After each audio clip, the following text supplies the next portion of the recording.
The notification came at 3 in the morning. 847. Then 1,200. Then 2,300. I didn't move. I just lay there in the dark, staring at the ceiling, and thought, she actually did it. I'd built a security firm. I'd coded systems that catch people doing exactly what she just did. And somewhere between letting her sleep in my guest room and paying for her organic groceries, I'd made the mistake of trusting my own blood. I picked up my phone, checked the merchant codes, and I knew exactly where she was going. In Greek mythology, Cerberus guards the gates of the underworld. He doesn't chase, he doesn't bark. He waits. I named my firm after him for a reason. And the moment those notifications hit my screen, I understood. She had walked through the gate herself. I could have canceled the card right then. One tap, done. But I didn't. To understand why I was calm, you have to understand the silence I grew up in. I'd been the responsible one since I was 16, not because anyone asked me to be, because someone had to be, and the role had been left unclaimed. When I won a full scholarship to study computer science, my dad looked up from the newspaper and said, "That's nice, sweetie," then went back to reading. When my younger sister Bella totaled her car at 19, texting and driving, my dad drove 3 hours to get her, paid the deductible, and bought her a newer one because the old one had bad memories. She was fine. The car was replaced. He told her she was lucky to be alive and took her out to dinner that same night. When Bella blew $4,000 on a week in Miami 2 years later, he said, "You can't put a price on life experiences." When she lost a retail job for skipping 3 shifts, he took her out for lunch to cheer her up. But me? When I was 20 and overdrew my account by $40 because my paycheck posted late, my dad sat me down for a 2-minute lecture on financial discipline. $40. He had the receipt in his hand. The rules were different for her. They always had been. And somewhere along the way, I stopped expecting anything different and just started building. I moved out at 22, took freelance contracts, saved money, turned a spare bedroom into an office, turned that office into a company. By my mid-30s, Cerberus Systems was real. Penetration testing, threat modeling, custom security architecture for mid-market firms. 2 years of 11 p.m. nights. 2 years of client calls taken in parking lots because the apartment was too loud with Bella's Netflix. 2 years of billing cycles and quarterly reports and a corporate card I'd applied for when I finally had enough revenue to justify one. I'd built it. Quietly, alone. Then, Bella lost her job. She'd had what she called a disagreement with her manager. Reading between the lines, she'd shown up late for the last time and been let go. She was 26, no savings, nowhere to go. I told her she could stay with me for a few months, just until she got back on her feet. That was 8 months before the notifications. By the time she moved in, she already owed me close to $8,000. Groceries, utilities, money I'd fronted when her paycheck was delayed. None of it was ever paid back. None of it was ever acknowledged. It was simply what family does. Which, funny enough, only seemed to apply when she needed something from me. I didn't say anything. I just watched the packages pile up by the door and kept working. She had a friend named Chloe. They'd been close since high school. Chloe had the same energy Bella did. Loud, certain, always the center of whatever room she was in. Most nights they were on my couch until midnight, FaceTiming people I'd never met, laughing at things I didn't understand. I remember the specific night things shifted. It was a Thursday, late. I'd finished a client proposal and walked out to get water. Bella and Chloe were sprawled across the couch, and I caught the tail end of their conversation. Chloe said, "We deserve this. We've been working so hard." Bella laughed. "I know, we really have." I didn't know what they were talking about. I looked at Bella, who hadn't held a job in 4 months, who was currently 4 weeks behind on her share of the utilities. And I thought, working hard on what exactly? I went back to my office and closed the door. That was Thursday. By Saturday morning, I had everything I needed. At 3 a.m., while I was asleep, she walked into my room. The security footage I pulled later showed exactly what happened. She moved quietly. She knew the layout. She went straight to my desk, opened the top drawer where I kept my wallet, and took one card. Just one. She left a sticky note on the nightstand. A smiley face. And underneath it, 4 words. Don't worry. I'll explain later. I stared at that note for a long time. Not because it surprised me, because it didn't. I checked her room. Bed made, closet empty, hangers bare. I checked Instagram. And there it was. A story posted 4 hours earlier. Bella in a wide leather first-class seat, champagne glass raised, Chloe beside her making a peace sign. The caption, Tokyo bound because we deserve a break. YOLO sisterhood. I put the phone down, went to my desk, opened my laptop, made a cup of coffee. I don't just work in security. I build the systems, the traps, the ones that wait. Part of what Cerberus does is build internal audit infrastructure, the kind that watches transaction patterns in real time, flags anomalies, logs metadata. I'd built a version of that for my own corporate accounts 2 years earlier, after a contractor put a personal subscription on my business card. I built it, and then I forgot about it, until it sent me 3 notifications at 3 a.m. Because that card she took, it wasn't my personal card. It was a corporate expense card issued to my LLC. Any unauthorized use wasn't just a family dispute. It was wire fraud. It was federal. The moment she tapped it for the first-class tickets, my system didn't just ping my phone. It pulled merchant metadata, GPS coordinates, time-stamped receipts. While she was sipping champagne at 30,000 feet, my server was building a dossier. 847. Airport hotel booking. LAX. 1,200. Restaurant in the terminal. 2,300. Boutique near a 5-star hotel in Shinjuku. I let it run for exactly 48 hours. Not because I didn't know what to do, but because 48 hours is the threshold where a family dispute becomes a federal matter. Every notification was another brick. I didn't sleep much. I didn't need to. I just watched the case build itself. By the time the total hit 14,850, I made the call. Not to Bella, to the fraud department. I'm reporting unauthorized activity on a corporate account. The card is in the possession of a non-employee who has crossed international borders. The agent paused. Sir, if this is a family member, I am the sole proprietor. No one else is authorized. I want to press full charges and initiate a federal investigation. The manila envelope was ready 2 days later. 40 pages. Every transaction, every timestamp, every GPS coordinate, every itemized receipt. The prior 8 months of small charges she'd been running since she moved in, the ones that had quietly stacked up to nearly $8,000 before Tokyo ever started. The case number was on the last page. I just needed a dinner date. On my dad's second call, his voice was already raised. Bella had told him I was threatening to cut her off, that I was being vindictive, that I'd always been cold, always held money over people's heads.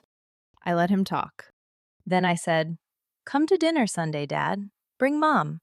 Bring Uncle Rob." He paused. Said okay. Sunday, my dining table. 7 people. Dad, Mom, Uncle Rob at the far end, quiet as always. 2 of my parents' closest friends who had known our family for 20 years. And Bella, who had flown back from Tokyo early, sitting across from me in a silk robe and $900 designer slippers. The exact pair from the Ginza shopping trip. I recognized them from the receipt. She had no idea. Chloe walked in 5 minutes late, still texting from the car outside. We ate. We made small talk. My mom asked about my workload. My dad watched me from across the table with the expression he uses when he's waiting for me to do something he can criticize. I let them get comfortable. Then I leaned back in my chair and said, "So, About the 14,850 you spent on my business card. Bella rolled her eyes. Oh my God, you're still on this? I told you, I didn't touch your money. Stop making things up. Dad cut in immediately. Enough, Morgan. She said she didn't do it. Good, I said. Then let's prove it. I pulled the laptop from under the table. First slide, GPS coordinates. Every hotel, every airport lounge, every boutique. 8 days across 2 countries. Dad put his fork down. Second slide, merchant metadata. Itemized, line by line. The Michelin-starred dinner, the spa, the afternoon they spent $3,200 in a single shopping trip. Bella's fork hit the table. Third slide, security footage. Bella and Chloe at the LAX first-class lounge, champagne in hand, boarding passes visible. Timestamp, 3:58 a.m. My dad froze mid-bite. A piece of sashimi hanging from his chopsticks, suspended in the air. Fourth slide. Bella at the duty-free counter at Haneda Airport, arms loaded with luxury bags. Fifth slide. The purchase record for the $900 slippers. I looked at her feet. She looked down. The room went very still. You want me to keep going? I asked. My voice was calm, quiet, loud enough to make her flinch. My dad started to speak. I cut him off. You've spent 2 weeks telling me to stop pretending. So let's get it all out in the open.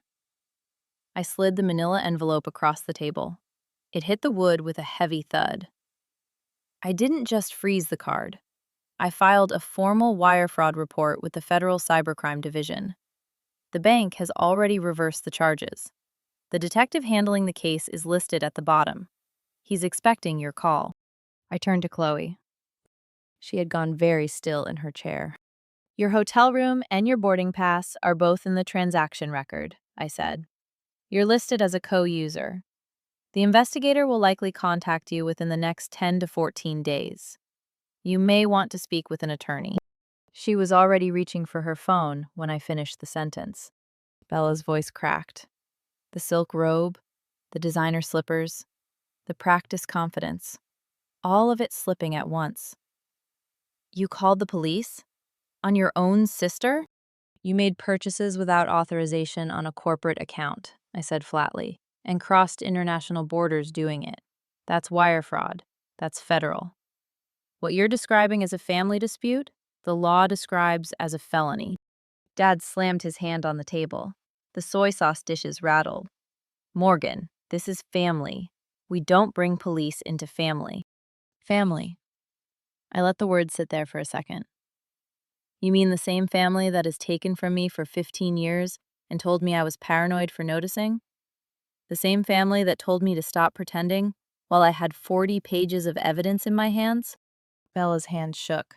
I'll pay you back, I swear. I'll get a job. You can't, I said. You don't have 14,850. You've never held a job for more than 3 months, which is why this happened in the first place. And it's why you're going to pack your bags tonight. I turned to my dad. My voice dropped. Not in anger, in finality. And you are not welcome here until you can look me in the eye and admit what she did. You have spent years telling me I was the problem. You watched her take from me for years and called it family. Tonight you sat here and told me to stop pretending while she was wearing the evidence on her feet. I'm done explaining myself to you. Bella stormed to the spare room, sobbing loud enough for the neighbors to hear. Not tears of remorse. Tears of someone who had finally run out of exits. Dad stood, stared at the envelope like it might detonate, muttered something about me being heartless, followed her out. The door slammed. The frames on the wall shook. My Uncle Rob sat at the end of the table. He hadn't said a word all night. He looked at me and nodded once. Just once. That was enough. For the first 48 hours, my phone didn't stop. Bella, you're overreacting. You've always been jealous of me. You'll regret this. Then voice messages. Half crying, half screaming. You've turned the whole family against me. Dad hasn't eaten all day. Then my dad calling. I ignored it. Then my mom, who I hadn't seen in weeks, showing up at my door unannounced, her face carefully arranged into disappointment. "They're staying in a motel," she said. "It's awful. You've humiliated your sister." "She wanted first-class treatment," I said. "Now she's getting it. A first-class lesson in accountability. Your father thinks you've gone too far. Your father can call Detective Harris if he disagrees. His number's on the last page." That stopped her. Then Chloe called, trying for that fake warm tone she uses when she wants something. "Morgan, if she goes down for this, she'll never get a job again. Can't we work something out?" I let her talk for a full minute. "Maybe she should have thought of that," I said. "And Chloe, if I were you, I'd delete the Tokyo photo dump before the police start asking how you paid for your ticket. Right now, you look like an accomplice." The line went dead. 2 weeks after the dinner, the family split into two camps. On one side, Dad, Mom, the enabling cousins. They called me cold, heartless, the ungrateful older sibling who sold out her own blood. On the other side, my aunt, my Uncle Rob, and a handful of relatives who'd been watching this dynamic for years. They reached out privately. Uncle Rob told me he was embarrassed by how long he'd let things go on. And then he said something I hadn't expected. "We all knew Bella was out of control, but no one wanted to be the first one to say it." I let that land. 3 months later, the case closed. She'd scraped the money together, through whatever means, probably Dad took out a loan, signed the admission of guilt, and the fraud was officially on her record. Her Instagram shifted. The champagne and first-class reels disappeared. She started posting thrift hauls, quotes about starting over and learning who you really are. Her follower count dropped by half. Chloe deleted every photo from the Tokyo trip, blocked me, and stopped posting publicly. 2 months later, I heard she and Bella had a falling out. My dad sends the occasional passive-aggressive text. "Hope you're proud of yourself." And one morning, about 6 months after the dinner, I was on the couch with my coffee and my laptop, open to my next client contract. My phone buzzed. An email from the bank. "Final installment received. 7,800 deposited to account." I stared at that number for a moment. Then I laughed. Not because I needed the money. I'm doing better than I ever have. But because it felt like the final nail in a coffin I'd been building for years. Not for Bella.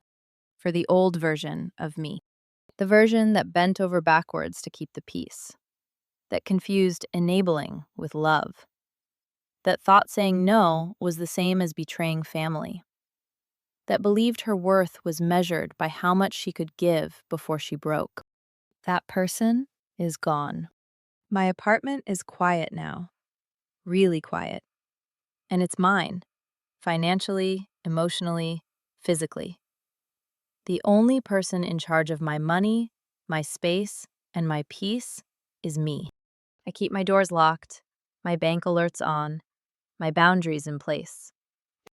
And if Bella or Dad or anyone else from that side of the family ever tries to test those boundaries again, I won't need a dossier. I won't need a detective. I won't need 40 pages of evidence on a dining table.